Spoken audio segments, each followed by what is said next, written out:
There's wicked people who were praised for their wickedness. There's all sorts of, and then there's some general wisdom about how to behave or how to comport ourselves before people who we are, whose authority we are under. So there's a lot of kind of different ideas, but a lot of it is really getting to what a lot of Ecclesiastes points out about life, which is that simply life is not fair. And life bound by the horizons of this world, there's a lot of indignity and a lot of injustice, a lot of challenges. And for a lot of these challenges, there's no answer besides do your best and hope for good results. Which, again, one of the points we want to continue to make is that the overall point he's making is that should make you think. If you're just hoping in this life, if you're just hoping in this world, if you have a secular view of the world or a secular view of even religion, it's not good enough. Because there's just too many absurdities, too many uncertainties, everything's too smoky and vain that it's not worthwhile. And that's just how the world is as we live in it, which can feel bleak, but really the point is he's helping us realize that that's not just our opinion or some of the things we go through, but that's how the world is.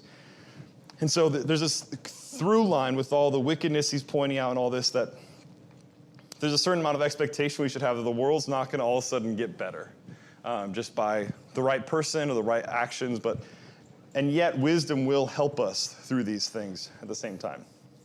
So as we get into tonight, this section from 8:14 into chapter 9 through really all of chapter 9 has a pretty, I think, straight line through it. So if I get a couple volunteers someone to read Ecclesiastes 8:14 through 17. Can I get a volunteer for that? Connor. And then Brett, do you want to read 9:1 through 6? And then someone to read 9:7 through 12. Todd. And then Chase, we'll get you to finish up 13 through 17. So you guys know who you are, right? It goes Connor, then Brett, then who's the next one? Todd and Chase? All right. So go ahead, Connor, with the end of chapter 8, please. There is futility which is done on the earth, that is, there are righteous people to whom it happens according to the deeds of the wicked. On the other hand, there are evil people to whom it happens according to the deeds of the righteous. I say that this too is futility. So I commended pleasure, for there is nothing good for a person under the sun except to eat, drink, and be joyful. And this will stand by him in his labor throughout the days of his life, which God has given him under the sun. When I devoted my mind to know wisdom and to see the business which has been done on the earth, even though one should never sleep day or night, and I saw every work of God, I concluded that one cannot discover the work which has been done under the sun. Even though a person laboriously seeks, he will not discover, and even if the wise person claims to know, he cannot discover. Awesome. Thank you, Connor. And then Brett. For I considered all this in my heart, so that I could declare it all, that the righteous and the wise and their works are in the hand of God. People know neither love nor hatred by anything they see before them. All things come alike to all. One event happens to the righteous and the wicked, to the good, the clean, and the unclean, to him who sacrifices and him who does not sacrifice. As is the good, so is the sinner. He who takes an oath, as he who fears an oath. This is an evil in all that is done under the sun, that one thing happens to all. Truly the hearts of the sons of men are full of evil. Madness is in their hearts while they live, and after that they go to the dead. But for him who is joined to all the living, there is hope. For a living dog is better than a dead lion. For the living know that they will die, but the dead know nothing, and they have no more reward, for the memory of them is forgotten. Also their love, their hatred, and their envy have now perished. Never more will they have a share in anything done under the sun. Go, eat your bread with joy, and drink your wine with a merry heart. For God has already accepted your works. Let your garments always be white, and let your head lack no oil. Live joyfully with the wife whom you love all the days of your vain life, which he has given you under the sun. All your days of vanity, for that is your portion in life, and in the labor which you perform under the sun. Whatever your hand finds to do, do it with all your might. For there is no work or device or knowledge or wisdom in the grave where you are going. I returned, and I saw under the sun that the race is not to the swift, nor the battle to the strong, nor bread to the wise, nor riches to men of understanding, nor favor to men of skill, but time and chance happen to them all. For a man also does not know his time, like fish taken in a cruel net, like birds caught in a snare. So the sons of men are snared in an evil time, when it falls suddenly upon them. Ecclesiastes 9. Yes, verses 13 through 18. Also this I came to see as wisdom under the sun, and it impressed me. There was a small city with few men in it, and a great king came to it, surrounded it, and constructed large siege works against it. But there was found in it a poor wise man, and he delivered the city by his wisdom. Yet no one remembered that poor man. So I said, wisdom is better than strength. But the wisdom of the poor man is despised, and his words are not heeded. The words of the wise, heard in quietness, are better than the shouting of a ruler among fools. Wisdom is better than weapons of war, but one sinner destroys much good. All right, thank you, Paul. This is such a powerful section of Ecclesiastes, and to me, like together, I feel like the preacher keeps making the same point, illustrating with different qualities or observations about life. But to me, this is kind of the main point of this whole book, in a sense, where he starts to talk about the race isn't to the swift or the battle to the strong. He's saying, look, there is an absurdity in the middle of this life that things don't go the way they ought to go. You can make the best plans. You can be the most favored person, the wisest, the smartest, the fastest, and it doesn't always work out. And so there is this center to our lives, which he's talked about in different ways. I think the seasons of life in chapter 3 talked about this. There's a time for this and a time for that. You kind of are stuck in whatever season you're in to some extent, but there's another one coming, and you can't control that. But there's this lack of control and this difficulty to life. And I wanted to, there's a lot of different ways in this section that he lists it. I mean, how many different ways in verses 8:14 through 9:12, or really through maybe all of chapter 9 even, does the preacher describe our inability to know our fate or to control our fate, maybe, right? Knowing or controlling. What are the different examples or illustrations or ways that he makes this point in this section? Because there's like he gives us a few, right? What's one? Does someone have one that you noticed that stuck out to you? Time and chance. Yeah, that's in verse 9:12, right? That 11, thank you. Yeah, the time and chance happen to all of us, right?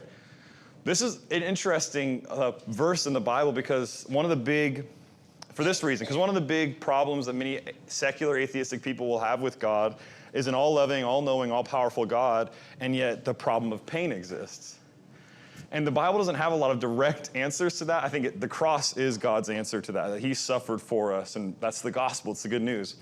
But also there is this observation that in this world as it is, that time and chance happen. So some of the suffering of the world as we interact with it, maybe this isn't an answer to that problem, but it is an observation we must make, that there is an event to it where it's not all punishment or deserved or undeserved. It's just kind of part of this world now. Because the whole world is broken by sin, the time and chance happen to us all.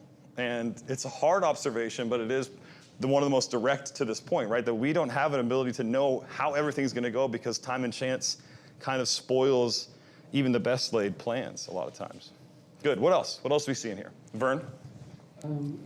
8:14 speaks to that too. There is something else meaningless that occurs on earth. The righteous who get what the wicked deserve, and the wicked who get what the righteous deserve. Yes. Yeah. Yeah, I think, and what do you think about that? I mean, what do you guys think about that idea? Is that true? Or, is that like, it's an astute observation, right? And maybe it's like old hat to us almost, but it's important to make that observation. This is the start of this whole idea, That's not how it should be. The wicked definitely shouldn't receive the rewards of the righteous, and the righteous should not receive the punishments of the wicked, and yet that's the tale as old as time, right? Good. What else? What else do you see in here that makes this kind of point? All things come alike to all. Yeah.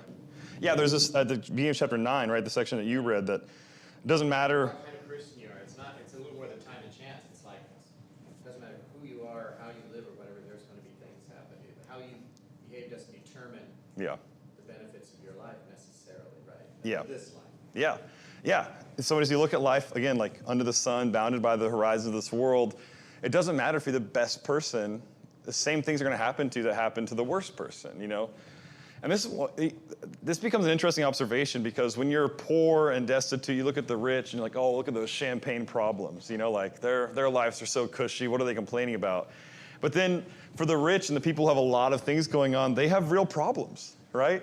I'm not saying we should, you know, it's just it's this, in some ways you can look at this and say, this is the problem with the grass is always greener mentality, is that we always wish that life was different for us. But one of the things the preacher is telling us is saying, hey, everyone's life is really full of problems. And this is, I think, a helpful thing to realize, too, when you start to get into some Christian principles about don't complain in Philippians 2:14. Or you think about the issues going on, like you think no one else is dealing with what I'm dealing with. You know, I could talk to the shepherds, I'm sure, you know, like people come, we all have issues, right? But we always think mine are the biggest, or no one else has ever dealt with what I'm dealing with. But part of what the preacher is illuminating for us is that life is full of problems. And ultimately, in that point he makes in chapter 9, like you're pointing out, Brett, this is most directly seen with everyone dies. It doesn't matter how good you are, how faithful you are to your oaths, or how righteous you are, you're still going to die. And so what's up with, like, that's kind of absurd, isn't it? That it's all the grand equalizer.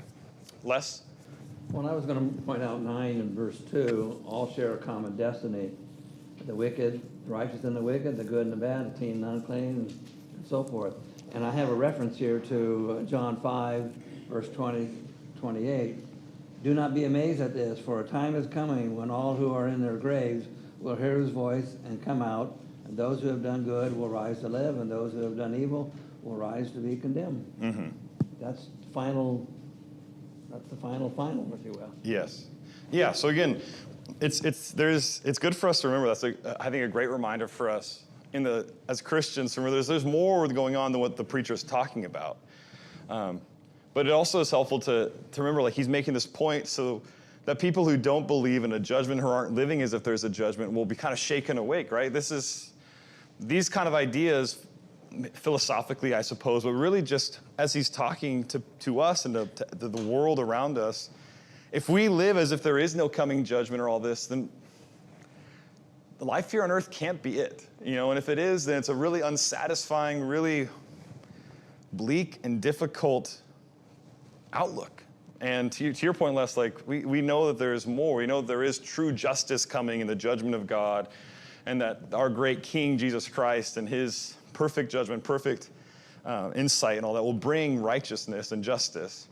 But life here on earth, there's no promises. Even for those of us that live righteous in Christ, we might be treated unjustly our entire lives and never see justice with our lives here on earth.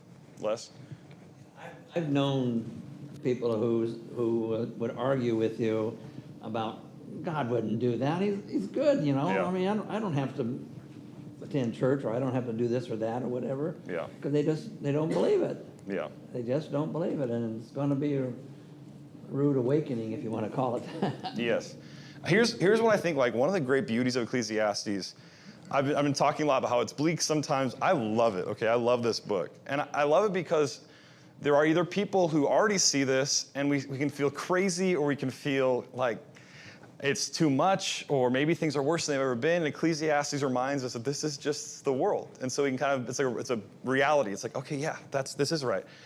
But then there are people like you're talking about who are so willfully blind to the consequences of my actions or to the state of the world around us that Ecclesiastes says, hey, have you really looked at this? Because the truth is, the world is not sunshine and roses and butterflies. And hopefully we can enjoy the seasons where it is. Ecclesiastes 7:14, the days of prosperity that come, we can enjoy them. But that doesn't take away the fact that this world is bleak and difficult as a rule. And there are good times in it too. But like, this is the reality. And so for people like that, this book hopefully will shake us awake and say, hey, you need to engage with reality, because there is something else going on beyond the good things in your life or the bad things in your life. There's more going on that we need to engage with. Good. Anything else about kind of this idea in here? Ideas like this are the center of Ecclesiastes. And again, this is also one of the things we need to be shaken out of. One of the things, maybe particularly when we're young, but it's not just with youth, is that we kind of think everything's going to work out for me. Or if I kind of follow this plan and everything's going to go to plan, it'll be good for me. And for some people that comes true. For many people it doesn't. But this idea is one of the central ideas and the kind of the central themes of Ecclesiastes, that he's pointing out all these ways that life will likely not go the way that you think it will. And it's going to be difficult. I mean, one of the verses I think about a lot from this section is like birds caught in a net or fish caught in a treacherous net, treacherous snare. So we're ensnared in an evil time. You know, it's like you think things are going to working out, and then you realize, oh, you just snapped the trigger for the trap, and now it's actually the net's here, and you see where it is all leading. But this is, there's a lot in here. Go ahead, Lance. I know we always talk about right and wrong, and God's a righteous God. I guess we got to focus. I think of Lazarus and the rich man. Mm-hmm. A lot of people, like we've been reading, so many people, evil people, seem like to have such a wonderful life. They got riches, pleasures, and you do what's right, and you suffer so much, and it's really difficult. But the thing is that at the end, you got an eternity in heaven. And that's what we got to hang on to, but it's still not easy. We're thinking about the book of Job, right? The question the book of Job presents to us, or really to Job, but to all of us as we look on, is would you serve God for nothing? That's the question of Job. Like even, I put that with Ecclesiastes, maybe there's an afterlife, maybe there's not, which I know there is. But I'm saying for the sake of the arguments of these wisdom literature, would you serve God if he didn't reward you still? And as a Christian, we have to really think about that. Like, that's actually a great question to ask yourself.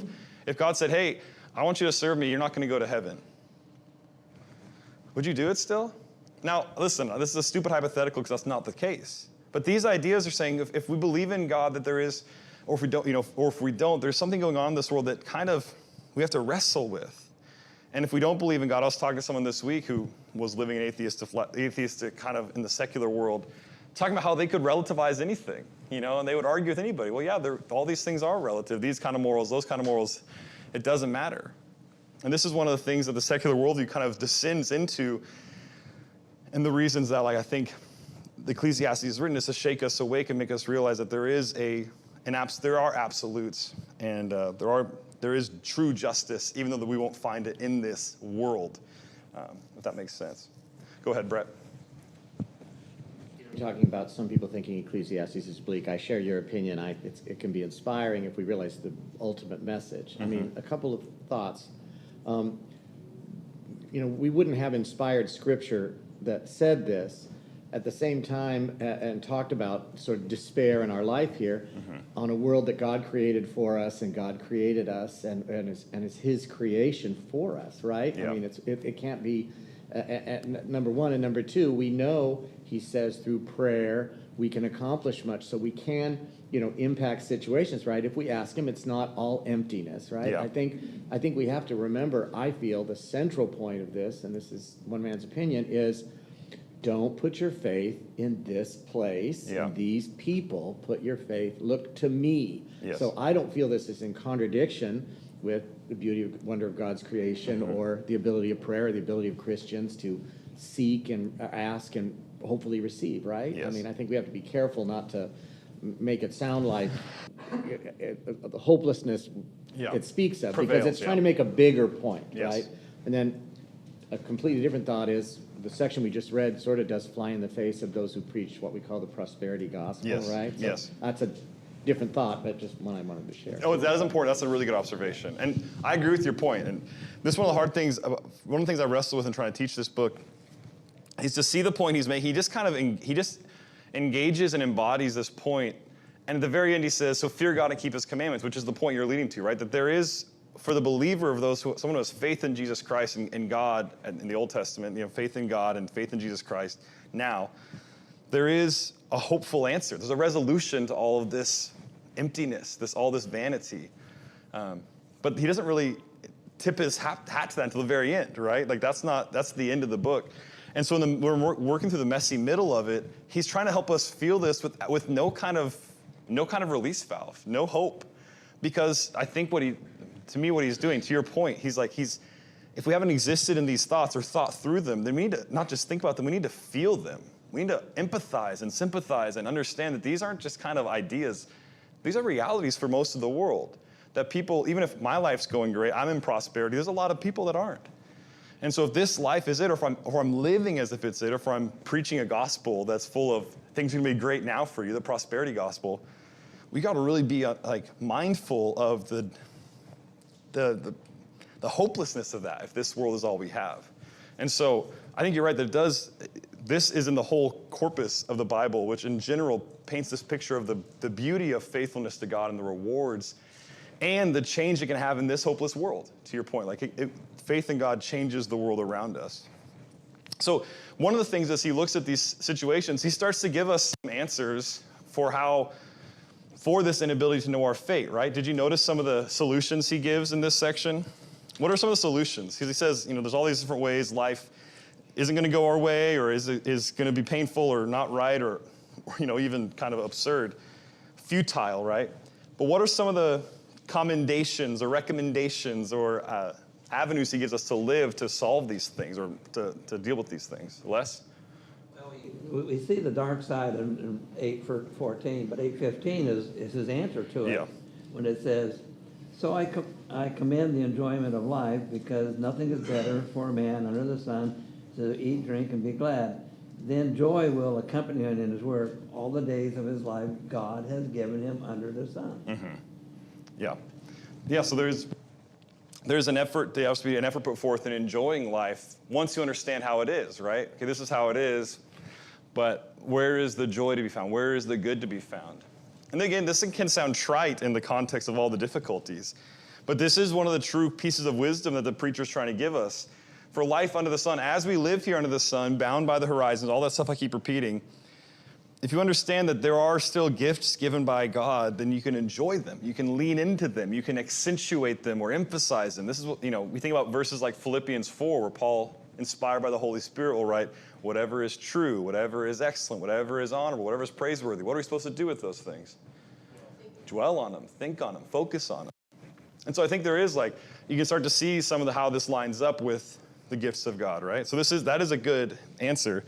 A sidestep to this is that this can sound like hedonism a little bit, right? Eat, drink, and be merry, just enjoy pleasure.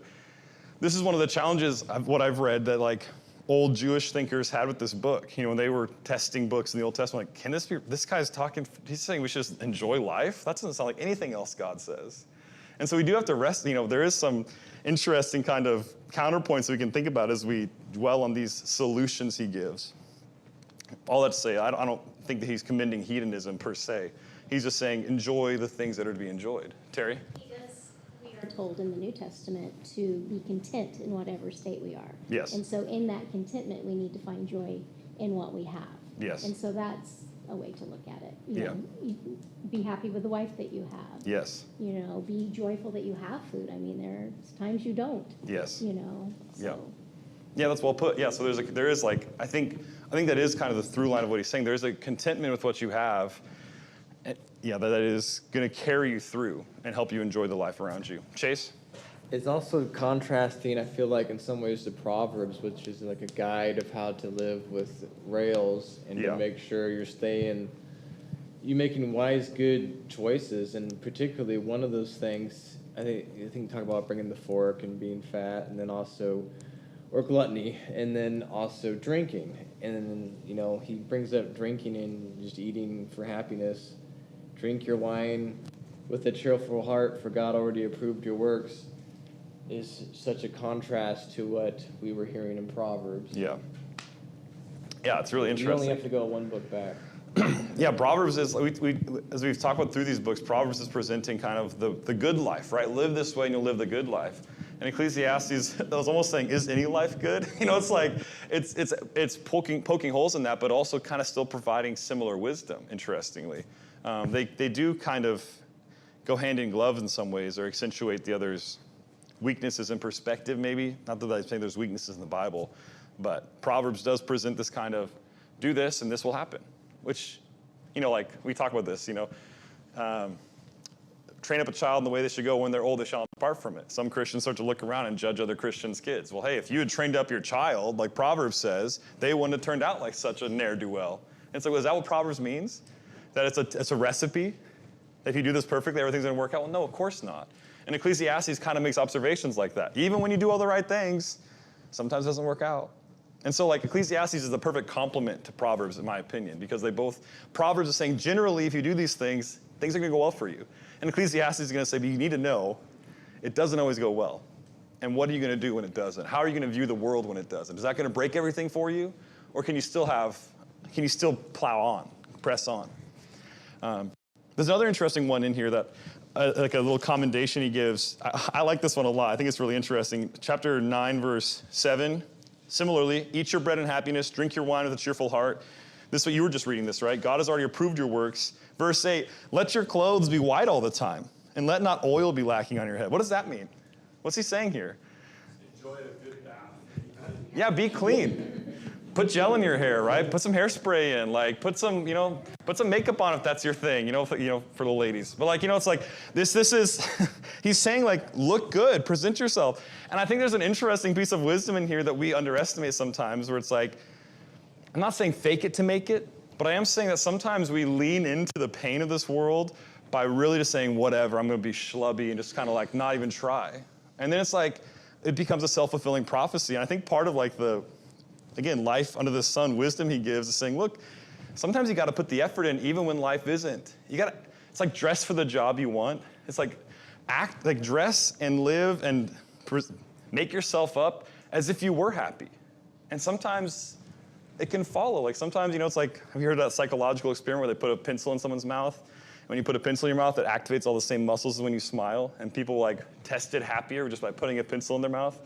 It's a really interesting thing, the body's muscles and everything. When we go through these motions, sometimes it helps. I'm not saying it solves all the problems of the world, okay? But what I am saying is it's interesting, these ideas he gives us, that as hard and bleak as Ecclesiastes points out life to be, he also says you have to put effort into enjoying it still. And some of us, we hear these things or we make these observations, we just throw our hands up and say, well, this is awful, I'm just going to give up.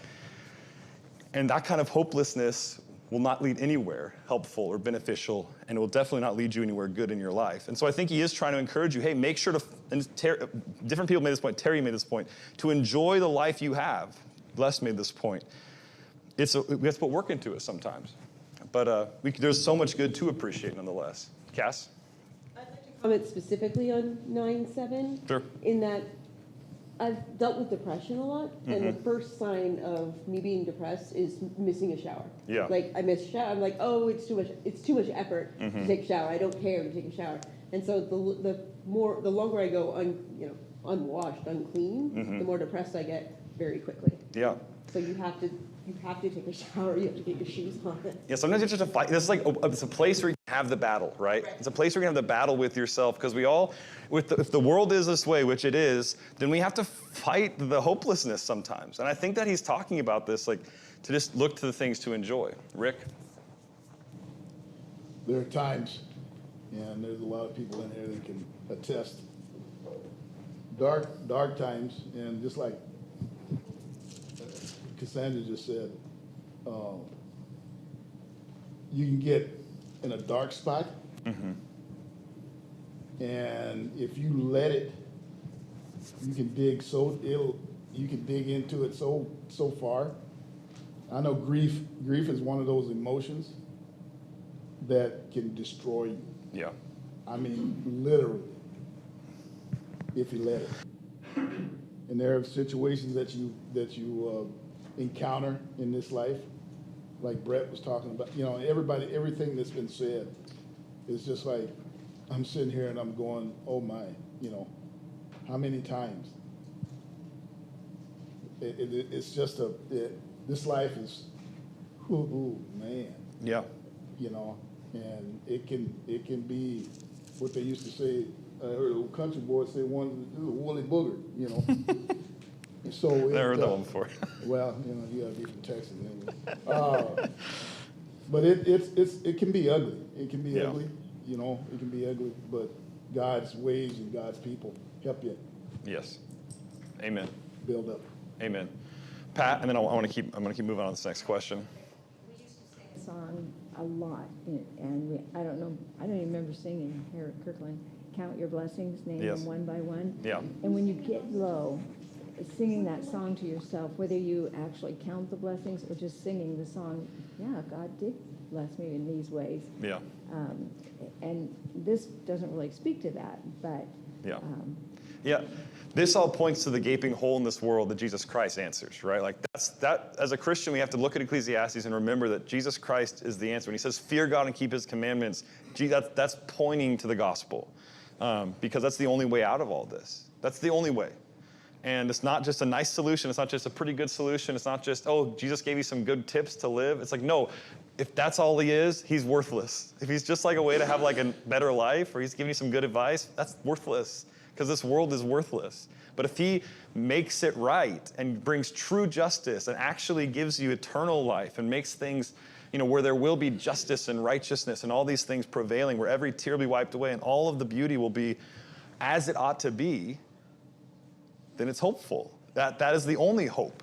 But if it's just kind of like, well, Jesus Christ, he gives you like, anyway, I'm remaking my point. But I think that is to your point. Like, and so when we count our blessings as a part of this, like it all points to that. These are essential practices to live in the hope that Christ provides his people. Good. So as he talks about in all this, he talks about kind of the uncertainty of our lives and our fates, and how our efforts might not work out the way we want them to do. But then he talks at the same time, with the same amount of emphasis, that as uncertain as all those things are, death is very certain. Death is the only certainty. It's inevitable. So how ought that change? How ought the inevitability of death change our perspective on life now? Do you see a little proverb he gave to this effect? And we were already kind of making this point. Look at Ecclesiastes 9, verse 4. Do you see this? Ecclesiastes 9:4. But he who is joined with all the living has hope. For a living dog is better than a dead lion. Sometimes you just need to tell yourself this, where it's like, I thought, the lion's top of the heap, right? King of the hill, and you think that's where I want to be. And sometimes you have to remind yourself, well, I'm a living dog, and there's a lot of dead lions, and I just got to keep I have life, and so I got to engage with it while I have it. Brad, did you? Yeah. No, it's really interesting. As you've been talking about this, and we've been thinking about these bookends that he creates of everything out there that you could be chasing is taking you away from today. Yeah. And death is coming, but you're still alive today. Yes. Time and chance is going to take you off the path that you're wasting today on, but you have today. Yeah. You have your wife, you have your food, you have fear of me. It seems to be this constant beating of how many days do we waste in the future where time and chance will take us versus focusing on the day God's given us. Yes. Yes. And I know that applies to me because I've wasted half my life in the future, not in the day.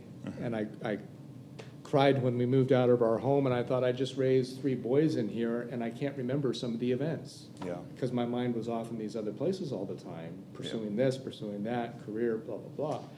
And I wasn't in the day. Yeah. Hard lesson. Boy, I learned it that day. Yeah. Yeah. Thanks for. How old you were when you realized that? Sorry. No, that's okay. Yesterday. Really old. Yeah. Yeah, really old. Yeah. No, and this kind of wisdom is what Ecclesiastes. You're right. Like Ecclesiastes is trying to point and say there are things in your life today that you need to put energy into. Right. That's the point of this. Like if you have a wife and kids, then you have to put energy into enjoying those things. I'm no paragon of. Dance and be proud that you're a dog because you're alive today. Yes, exactly. Live in it. Yes. Because, Jeff Bezos will be gone tomorrow. Yes. You could have been the lion and it's gone. Yes. Yes. Or this is gone and that's gone. This is one of the things, like I'm no paragon of wisdom, or I've been a parent for 5 months, but it's one of the things I've realized I have to challenge myself to, where it's like, with a baby, there's so much like just unbelievable bright joy and smiles and all these things that are just like unreal. And then there's these moments at 3 a.m. and it's miserable, but it doesn't have to be. It's like there's things where it's like this wisdom like this comes in and says, well, enjoy this. Enjoy being up at 3 a.m., rocking this baby for an hour with no change. Like, can I enjoy this? Because if I can enjoy this, I can enjoy all of it.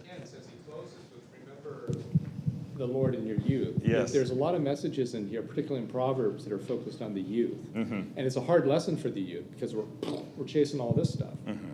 And it's like, not until my dad got older, he kept saying, stop and smell the roses, son. Yeah. Don't forget about today. He kept kind of planting these, oh yeah, Dad, oh yeah. I hear you. I'm charging. Yes. No, I think that's so important. This is the point he's making. And one of the things, and this is one of the painful ways he says, I think he has such this concise way he says what is lost in death in verses 5 and 6 is really important not to miss. Look at this in verses 5 and 6. For the living know that they will die, but the dead know nothing. And they have no more reward, for the memory of them is forgotten. Pay attention to verse 6 especially. Their love and their hate and their envy have already perished, and forever they have no more share in all that is done under the sun. Listen, he says all the negative, I guess love is part of this, but what's interesting about relationships is there are people in this world, I've experienced this, there are people in this world that I didn't even know a part of me existed until I was in a friendship with this person. Two of my best friends in the world, I think about, they bring out different sides of me that no one else does. One of my buddies, when I was around, was this tornadic kind of people were miserable around us because we would just bounce each other around. We just get so excited, make all these stupid jokes, we just really enjoyed being around each other.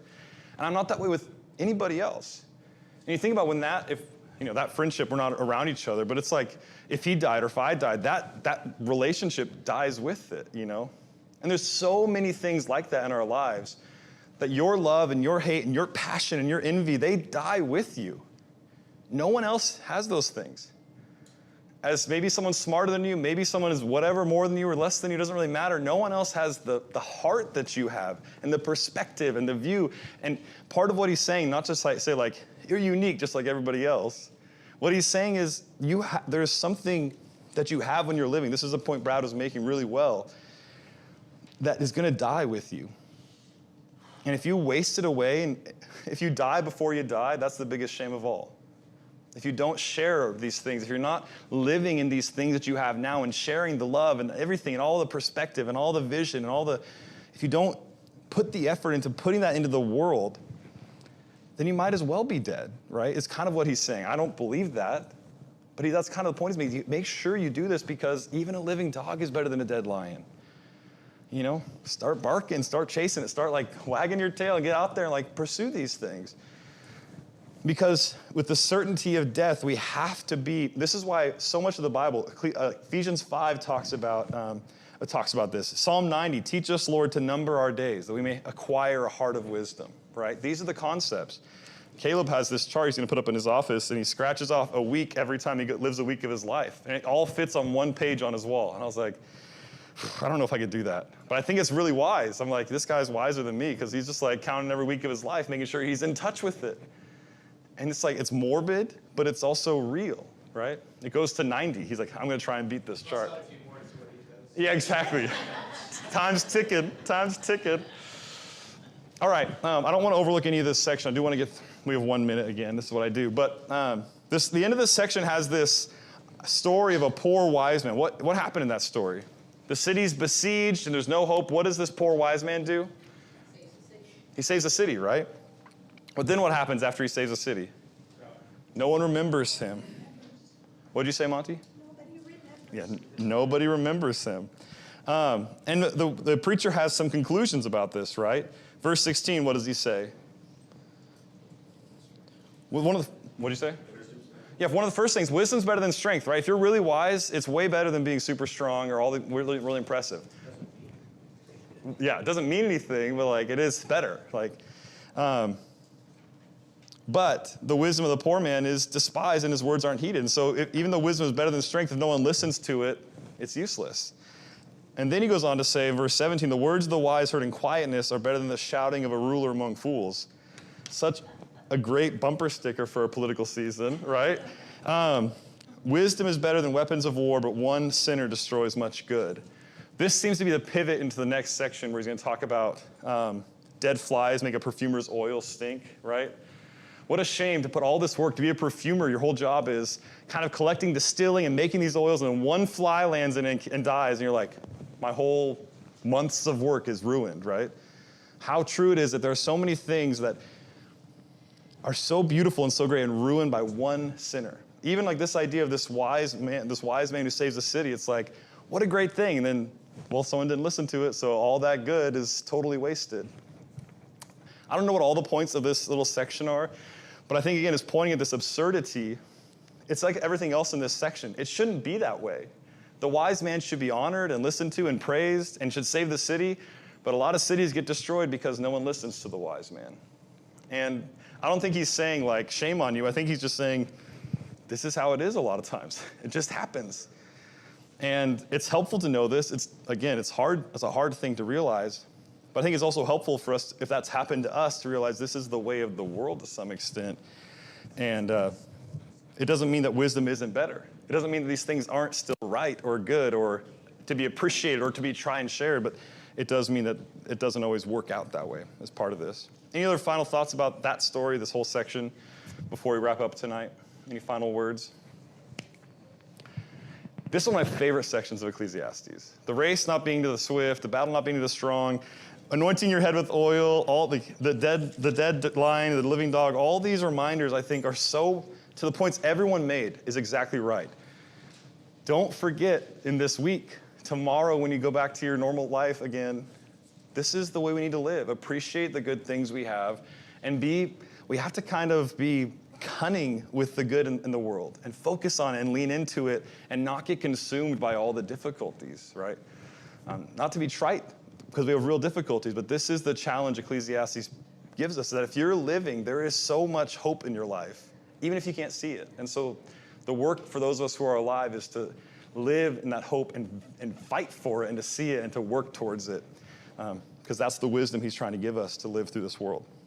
Anyway, that's the final thought I have. I appreciate all your comments. There's questions for chapter 10 up here for next week. Make sure to grab them before you go. But yeah, that's it for class tonight. I love you all. That's class dismissed.